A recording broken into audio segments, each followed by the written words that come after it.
오늘 하나님께서 우리에게 주신 말씀은 열왕기 하 4장 18절에서 21절, 32절에서 37절입니다.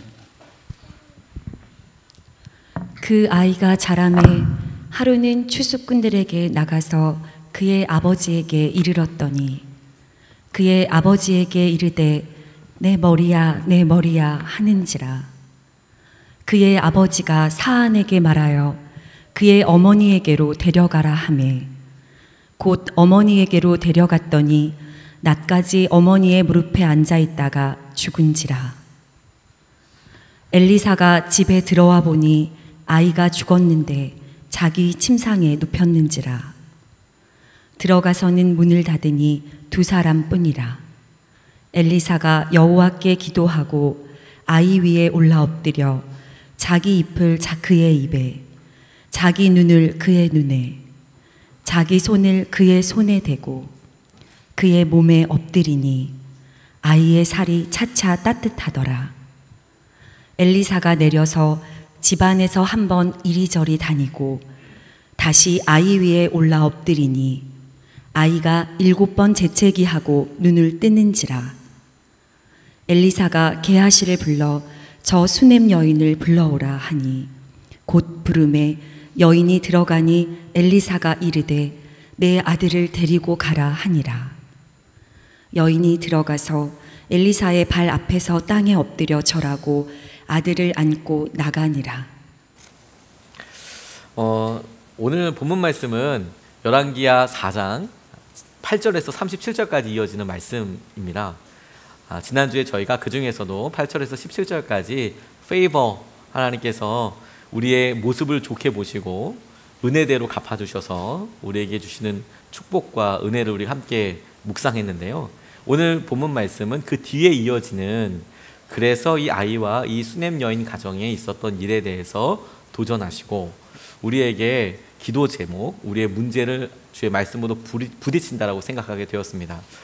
오늘 본문 말씀이 좀 길어서 여러 가지 해석이 또 적용이 가능하겠지만, 저는 말씀을 묵상하면서 우리가 은혜로 받은 것, 주님께서 페이버, 우리에게 정말 강권적으로 허락하여 주셨던 은혜의 손길들이 어느 날 갑자기 부담이나 혹은 고통이나 슬픔처럼 여겨지는 때가 있더라고요. 오늘 그런 관점에서 적용해 보게 되었습니다. 아들을 주셨는데 그 아들의 갑작스러운 죽음으로 인하여서 기도하게 되고 찾게 되는 이 과정들을 통해서 하나님께서 우리에게 기도해서 이 일을 주신 것이 분명히 맞는데 왜 우리가 이것 때문에 포기할 수도 없고 어려움을 겪게 되는가, 우리 말씀을 통해서 하나님께서 주신 음성에 귀 기울였으면 좋겠습니다. 우리 여기 계신 분들은 아마 다 아실 텐데 박찬호 선수라고 메이저리그 우리 한국 사람으로 첫 번째 선수였고, 이분이 한참 현역 시절에 있을 때에는 LA 다저스가 경기하는 날에는 남자 젊은 청년들 혹은 남자분들은 TV에 거머리처럼 붙어 있었습니다. 심지어 이분의 동영상을 수십 번씩 다시 리플레이해서 보기도 하고 많은 사람들이 열광하면서 응원했던 유명한 야구 선수이죠. 근데 이분이 자신이 은퇴하고 나니까 병이랄까 혹은 자신의 연약함이랄까 이런 걸 3가지 정도 깨닫게 됐다고 이야기를 하셨대요. 3가지 정도. 첫 번째가 뭐냐면 본인이 은퇴하고 나니까 아픈 곳이 많더라는 겁니다. 몸이 아픈 곳이. 본인이 좋아서 또 해야 해서, 그리고 이제 어떤 목표를 이루어야 하니까 무리하게 운동을 해서 체력을 만들었답니다. 근육을 만들고 힘을 키우고 그래야지 공을 강력하게 뿌릴 수 있고, 그러니까 엄청 이제 근육들을 많이 만든 거죠. 현역 시절에는 그때 이거 견딜 수 있을까 싶을 만큼 운동을 해서 몸을 유지하고 해야 한다는 생각, 하고 싶다. 그래, 이것만 좀 되면 내가 자세도 맞게 되고 그러면 아주 그 성과도 좋아질 거야. 이런 생각이 들어서 고민하면서 그렇게 만들었답니다.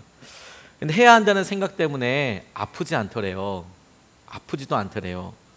그런데 이제 명확하게 해야 할 일이 없으니까 몸이 아프기 시작하더라는 거예요. 이 근육들이 어떻게 할 수 없이 그냥 계속 아프게 되더라는 거죠. 심지어 자기가 현역 시절 때는 부상을 당했는지도 모르고 지냈더랍니다. 지나고 운동을 안 하니까 이 아픈 부위들이 하나씩 하나씩 드러나면서 힘들더라, 몸이 아프더라, 은퇴를 하고 나니까. 두 번째, 자기가 왕자병에 걸렸었다라는 것을 알았대요. 이분이 어딜 가도 한국 사람들은 열광하면서 다 알아봤거든요. 그러니까 음식점에 가도 한국에 와서 대중교통을 타도 주위에 있는 사람들 다 박찬호 선수를 아는 거예요. 그러니까 뭐 격려해주기도 하고 박찬호 선수 잘 봤다고도 얘기해주고, 그래서 은연중에 이런 시선들을 의식하면서 살고 그렇게 했었는데, 그런데 이제 은퇴를 하고 나니까 슬슬 자기를 못 알아보는 사람들이 생기더래요. 그리고 이제는 은퇴한 지 시간이 좀 지나고 나니까 젊은 청년들 중에서도 그냥 박찬호라는 사람이 야구 선수였다 이런 정도만 생각하지 어느 정도였는지를 모르더래요. 심지어 어린아이들은 이 박찬호 선수가 군인인 줄 알더래요. 군복 입고 TV에 계속 나오니까 군인 아저씨 아니냐 박찬호 선수가. 그 마음도 자존심도 너무너무 상하고, 와 내가 진짜 왕년에는 한 공 던졌는데 이런 수모를 당해야 하나? 이런 생각까지 들 정도로 마음이 너무 어려워하는 자기 모습을 보게 됐다, 이렇게 이야기하더라고요.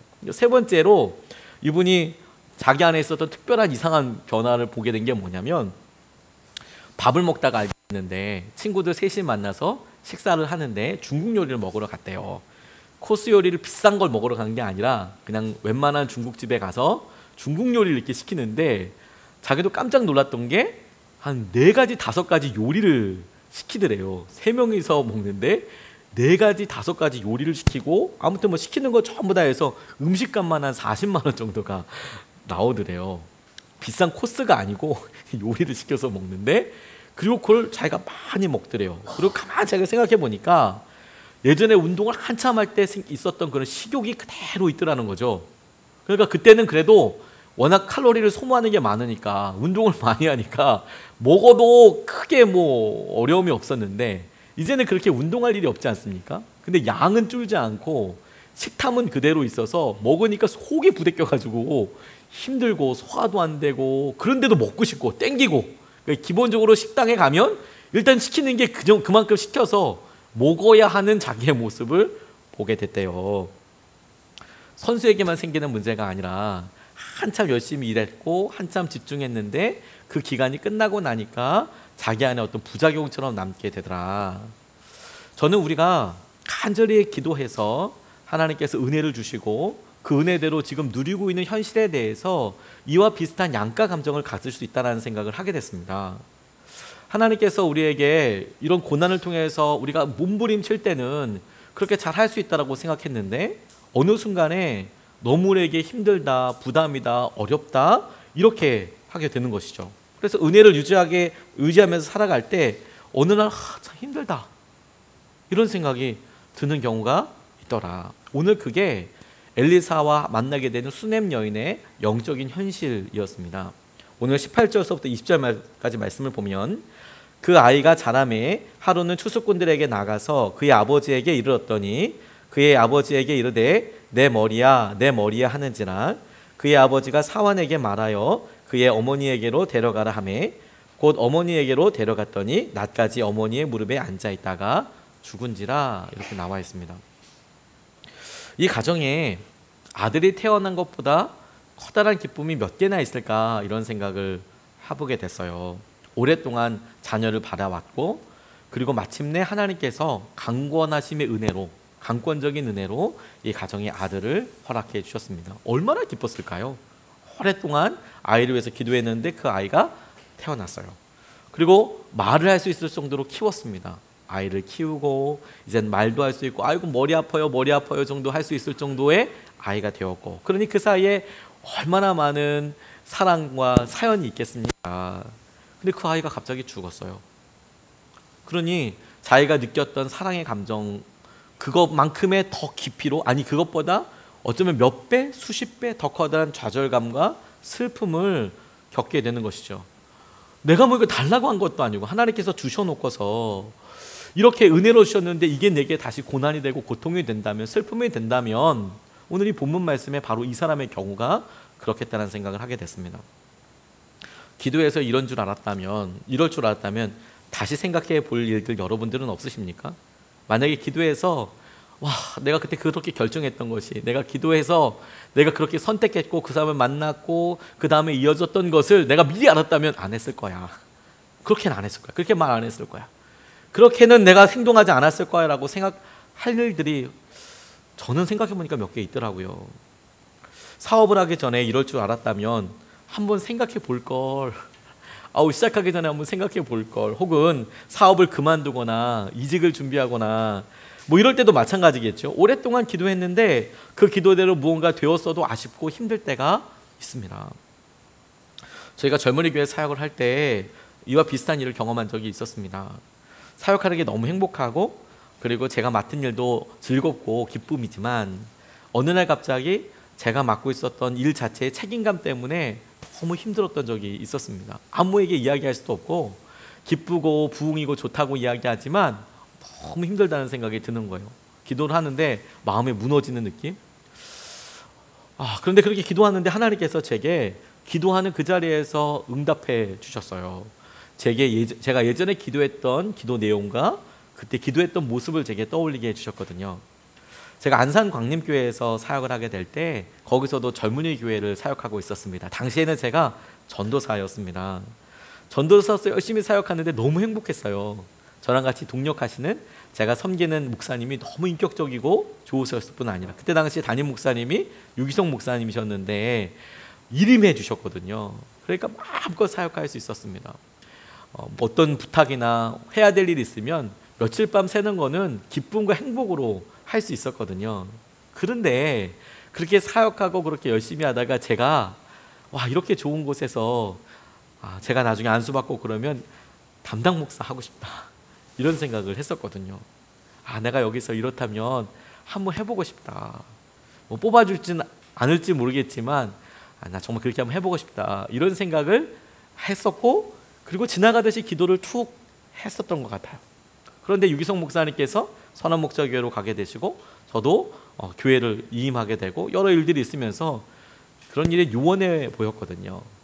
그런데 하나님께서 기가 막힌 당신의 계획대로 저를 선한목자교회에서 젊은이 교회에서 오랫동안 사역하게 하시려고 저를 부르셨는데 그 장면이 딱 생각나는 거예요.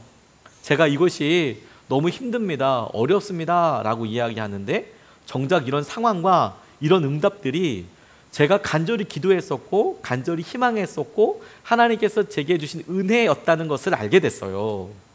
근데 그 은혜로 주신 것들이 제게는 부담이고 어려움이고 때로는 그것 자체가 굉장히 힘든 훈련 과정이 되는 것을 그때 알았습니다. 그런데 바로 여기에 우리가 은혜로 주신 것들이 은혜가 아닌 부담으로 혹은 훈련 과정으로 슬픔으로 심지어 고통으로 여겨지게 되게 되는 숨은 방향과 의도가 있다는 것을 알게 됐습니다.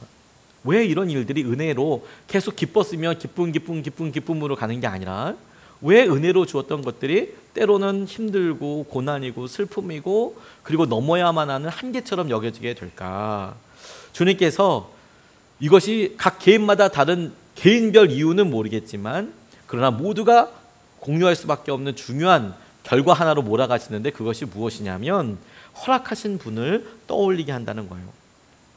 허락하신 하나님을 떠올릴 수밖에 없는 상황으로 몰아가게 된다는 거예요. 내게 처음 이것을 주셨던 그 하나님을 내가 떠올리고 붙잡게 하신다는 것이죠. 20절 말씀에 곧 어머니에게로 데려갔더니 낮까지 어머니의 무릎에 앉아있다가 죽은지라. 이 단순한 말씀이 사람으로서 어머니로서나 사랑하는 사람으로서 자녀에게나 내가 처해 있는 이 상황에 할 수 있는 일이 아무것도 없다라는 것을 고백하는 말씀이라고 생각하게 됐습니다.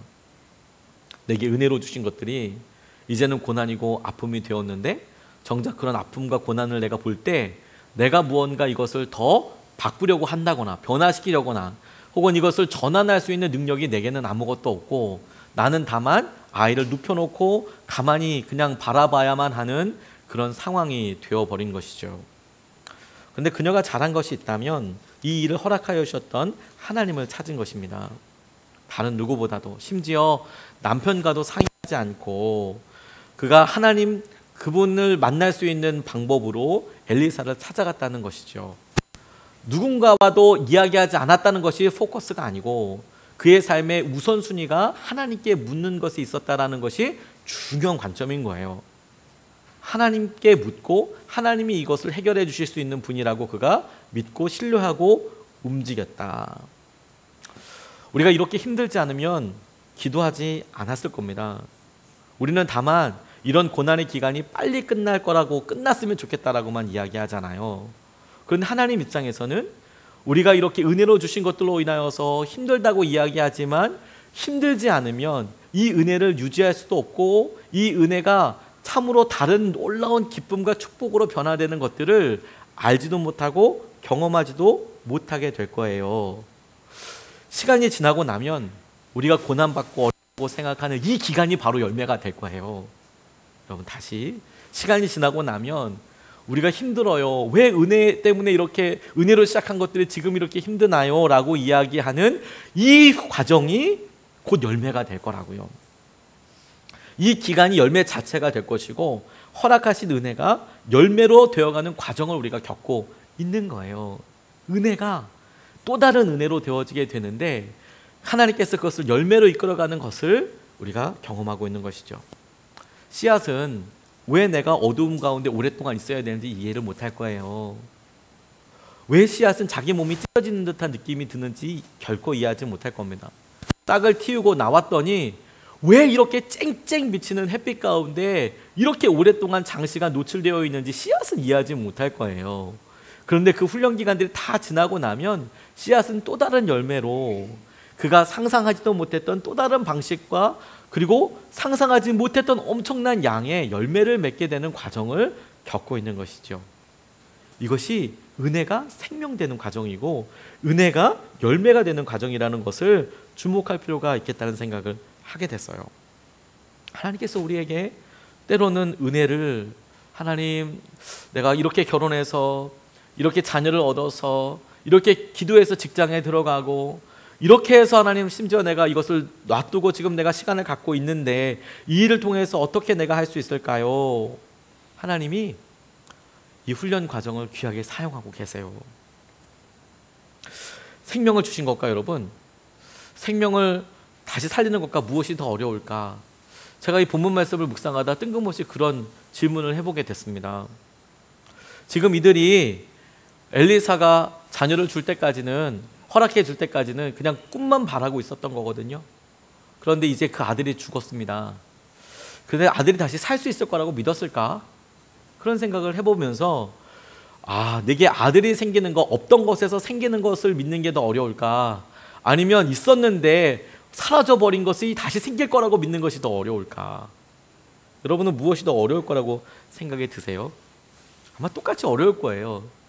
그런데 여러분, 우리의 마음이 그렇게 질문한 이유가 뭐냐면 우리의 마음은 무엇이 있는지 상상도 못했을 때에 하나님께 허락해 주신 것보다, 그것도 기가 막힌 기적과 기가 막힌 주님의 은혜로 우리에게 허락되지만 우리가 있었던 것을 놓쳐버린 것으로 인하여서 당하는 아픔을 더 커다랗다고 생각해요. 그리고 그건 절대 안 변할 거라고 생각을 해요.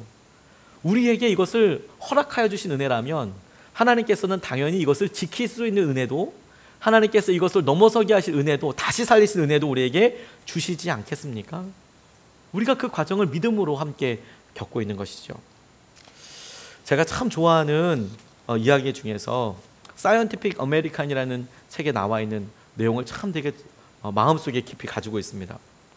여기서 과학자들이 애벌레를 가지고 실험을 하게 되는데 애벌레가 고치를 만들고 그 고치가 나비가 되는 과정을 이제 보고 싶은 거예요, 과학적으로. 그래서 표본 집단을 만들고 그 표본 집단들을 적당한 시간별로 1주차, 2주차, 3주차, 4주차 이렇게 해서 이것을 갈라도 보고 혹은 엑스레이를 찍어보기도 하고 아무튼 뭐 다 해봐서 도대체 이 안에서, 이 고치 안에서 어떤 변화가 있는지를 이제 면밀하게 조사를 한 겁니다. 그러다가 깜짝 놀랄 만한 사실을 알게 됐어요. 처음에 과학자들이 기대하기는 그렇게 사진을 찍어가면서 단층 촬영을 하면서 혹은 잘라보면서 생각했던 것은 어떻게 애벌레가 어떤 부분이 날개가 되고 어떤 부분이 다리가 되고 어떤 부분이 나비의 머리가 되고 이제 이런 것들을 중간에 볼 줄 알았거든요.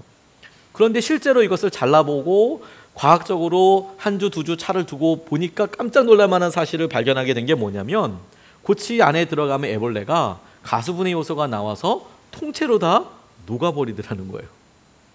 그리고 그렇게 녹아서 그 중에 어떤 것은, 그 안에 있는 어떤 요소들은 생명을 가진 나비 세포가 되고 어떤 것들은 그 세포가 자라는 데에 자양분, 영양분이 되더라는 것이죠.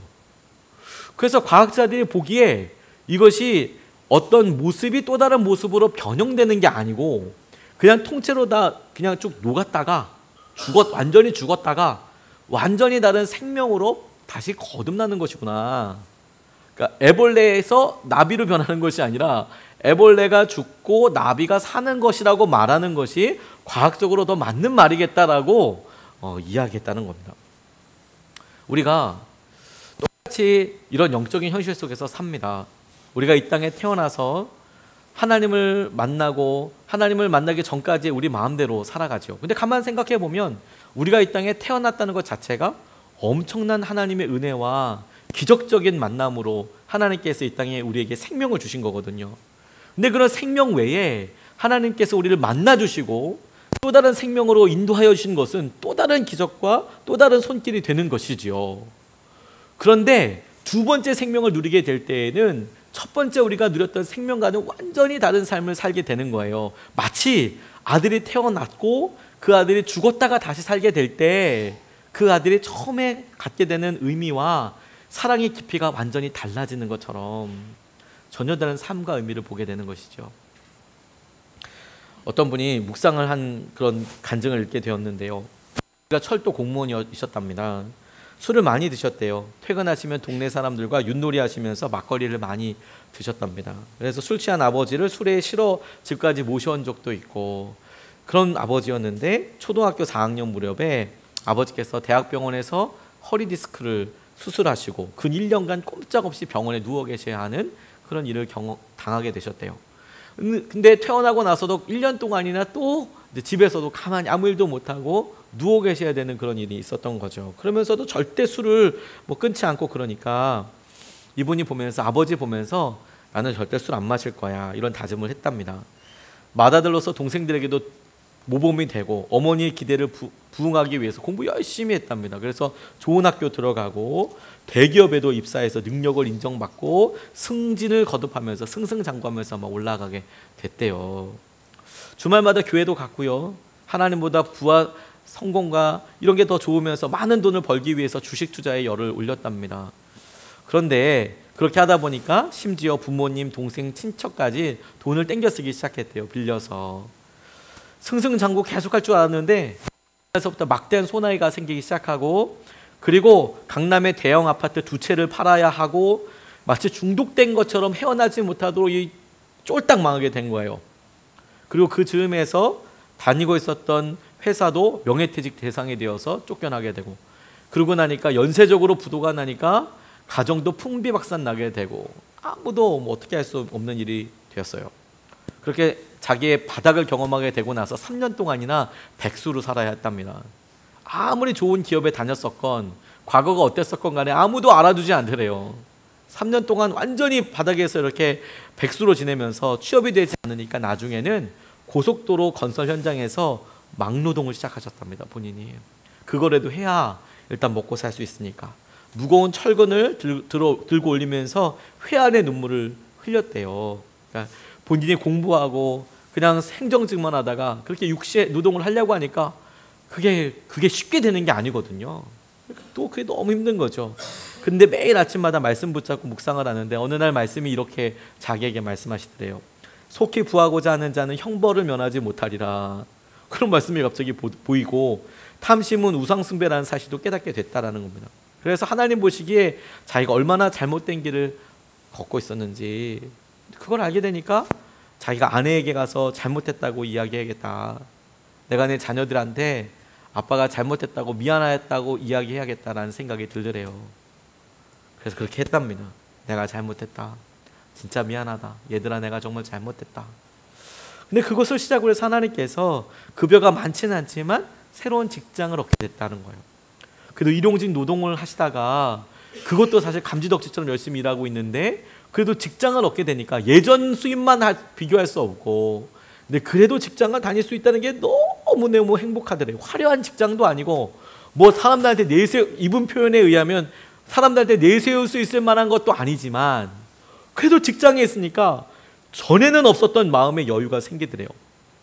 성공과 부에 대해서도 내려놓게 되고 교회 공동체의 일원이 되어서 가족과 함께 드리는 그런 예배드리는 일상의 소중함도 깨닫게 되고, 와, 그렇게 하나님께서 욕심과 죄를 넘어서게 하시는 것을 경험하게 되어서 감사하게 되었다고.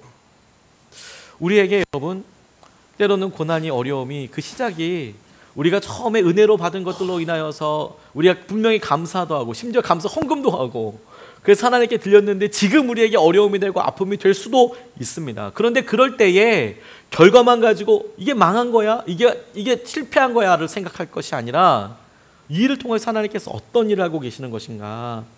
성령님께서 맺으시는 열매는 우리가 생각하는 것 이상의 것을 맺고 계시는 거거든요.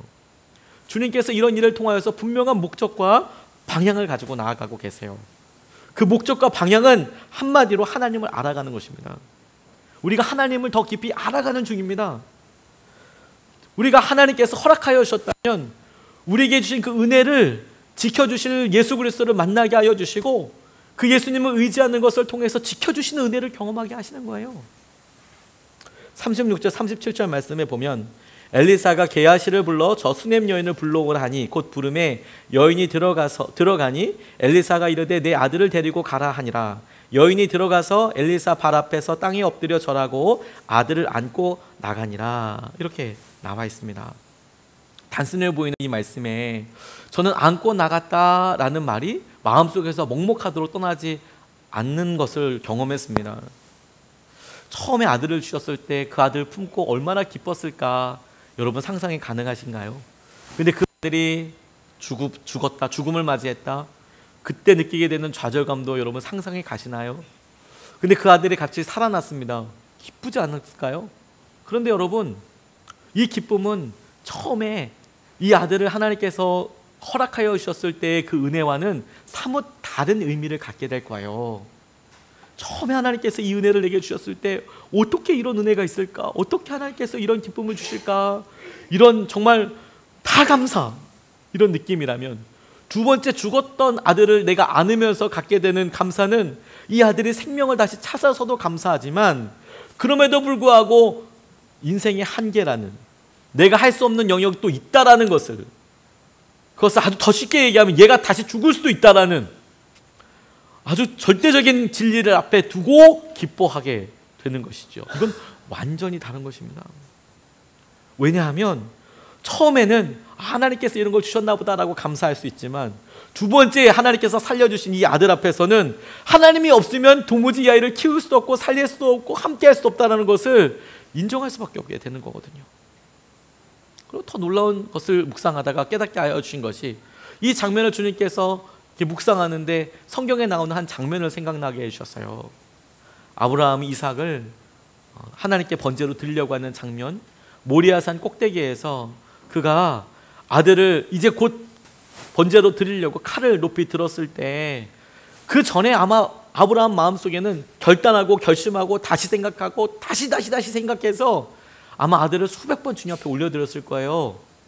왜냐하면 마음에 금방이라도 틈만 있으면 그렇게 하고 싶지 않았을 것 같으니까. 근데 그가 마지막까지 들었을 때 하나님께서 그에게 아브라함아 그거 하지 말아라고 이야기하셨을 때 하나님께서 이 아들을 살려주셨구나, 그 마음을 아브라함은 느낄 수 있었을 거예요. 그리고 그렇게 죽었다가 살아나온 아들, 하나님께서 예수님을 통해서 우리에게 보여주셨던 죽었다가 다시 살아나신 그 놀라운 은혜, 죽음의 순간까지 가게 되는 고통과 그럼에도 불구하고 그분을 통해서 일하시는 그 놀라운 은혜를 아브라함은 알 수 있었을 거 아니겠습니까? 근데 똑같은 슬픔과 똑같은 부활의 기쁨을 구약 성경에 몇 명 되지 않는 이 여인은 아마도 이해할 수 있었을 거예요. 죽음에서부터 하나님께서 다시 살려주신 것, 그 은혜와 마음에 대해서 살려주실 거예요.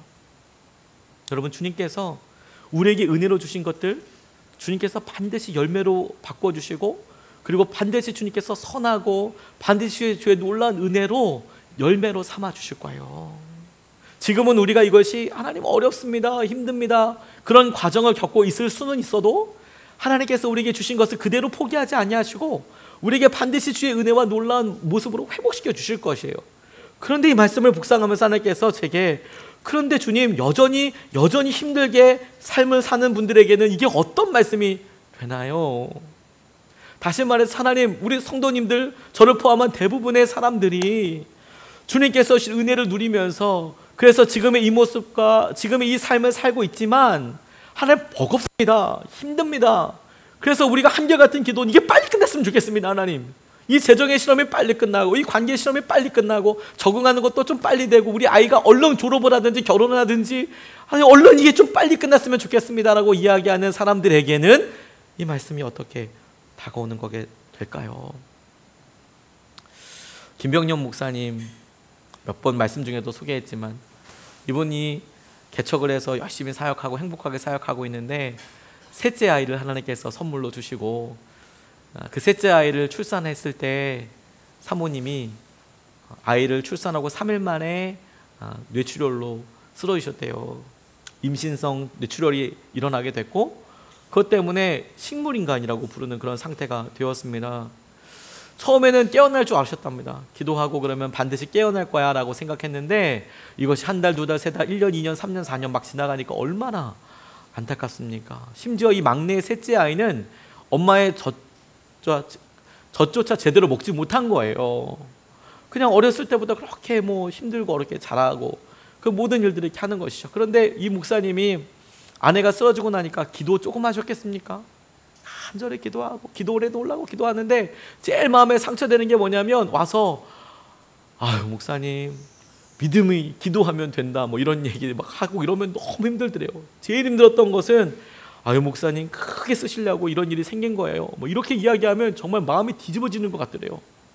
그럼 당신도 좀 하나님께서 크게 쓰셨으면 좋겠다고 이렇게 거꾸로 얘기해주고 싶을 정도로 이게 지금 고난이 어려움이 이게 지금 무슨 의미가 있는 거야. 이게 지금 힘들고 어렵다라고 특별히 크게 쓰실 것이면 크게 라고 얘기하는데 아우 그런 건 필요 없으니까 좀 일어나고 빨리 해결되면 좋겠다고 생각을 하게 됐답니다.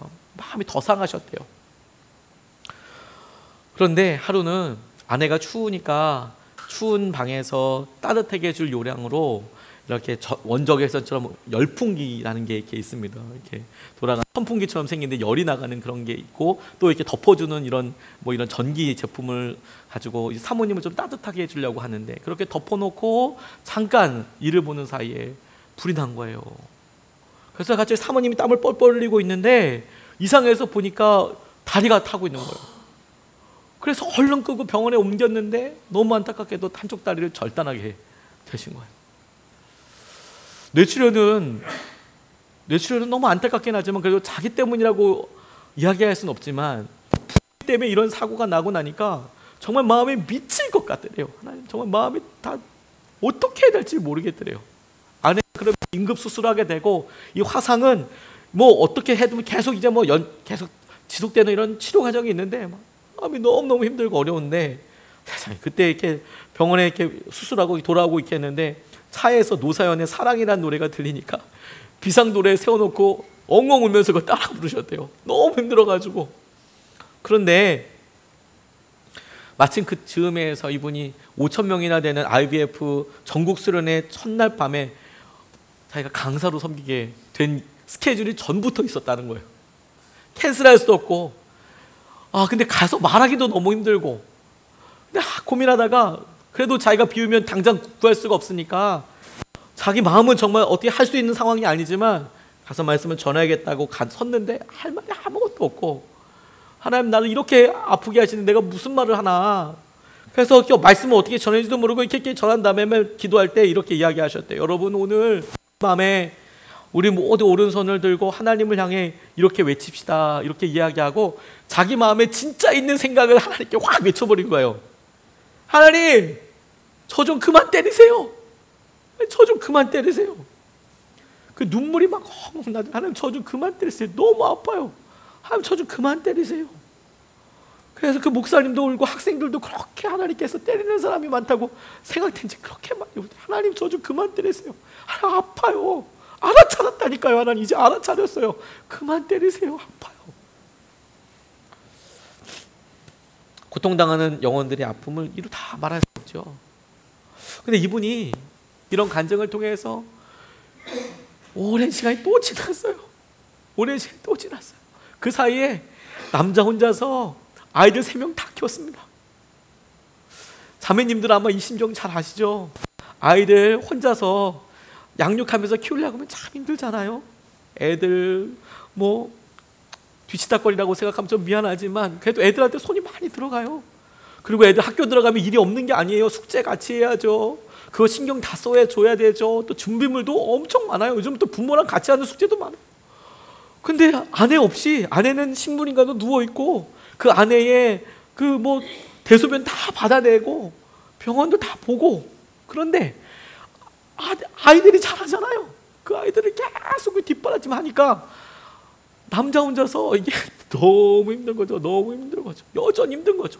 재혼을 할 수 있는 것도 아니고 아내가 일어나는 것도 아니고, 그렇다고 무슨 희망이 있어서 아내가 번쩍 눈을 떠서 여보 좀만 참아 내가 일어날게 이렇게 이야기하는 것도 아니고, 이게 언제 끝날지도 모르는 일이 계속 되고 나니까 그분이 근래 이렇게 이야기하시더라고요.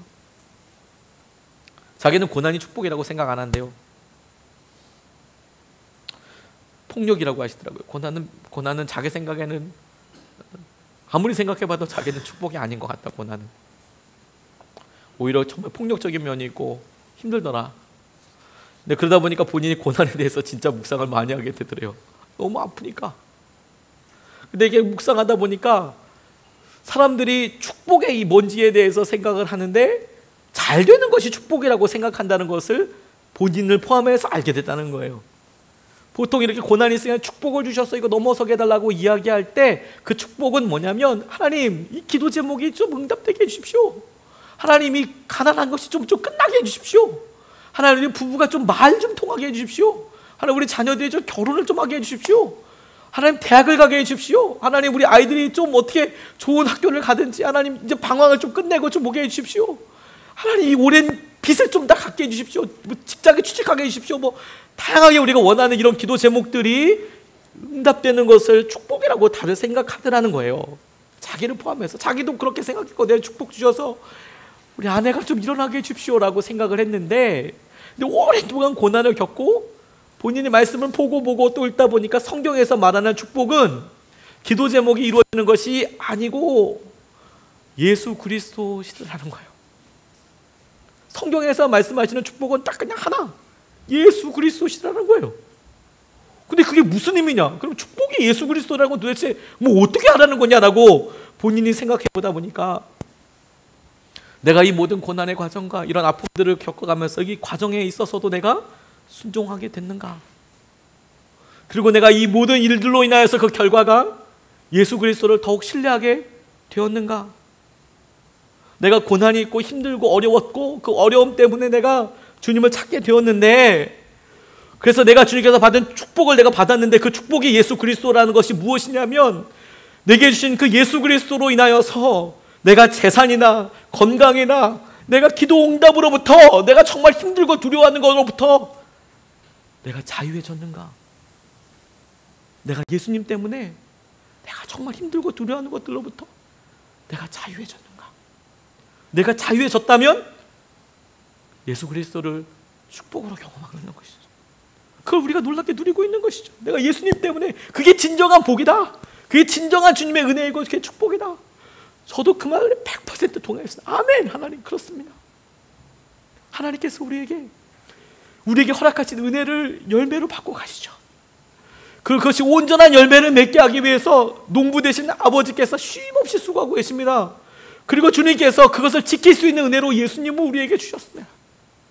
예수님을 의지하고 나아가면 우리를 두렵게 하고 힘들게 하는 모든 것에서부터 하나님께서 행하신 은혜와 그 넘어서의 열매를 보게 하는 것이죠. 하나님을 알아가는 중에서 하나님을 더 깊이 알게 되고 그 놀라운 은혜와 마음 가운데 우리가 거할 수 있게 되는 것입니다. 오늘 우리가 같이 이 말씀을 붙잡고 기도하기 전에 찬양하고 우리의 진심을 주님 앞에 올려드렸으면 좋겠습니다. 하나님의 은혜가 우리에게 얼마나 놀라운 것이냐. 지금 이 가운데 우리 성도님들 가운데 마음이 너무 힘들어서 이게 무슨 말이에요 라고 할 줄 몰라도 우리에게 찬양 주신 이유가, 우리가 이 가사를 바쳐서 찬양하고 기도하게 되면 하나님께서 이 기도를 통해서 우리의 마음을 바꾸시고 우리의 일을 지으신 이가 하나님이시고 우리의 은혜를 하나님께서 드러내 주실 줄로 믿습니다. 우리가 찬양하고 오늘 말씀 붙잡고 같이 기도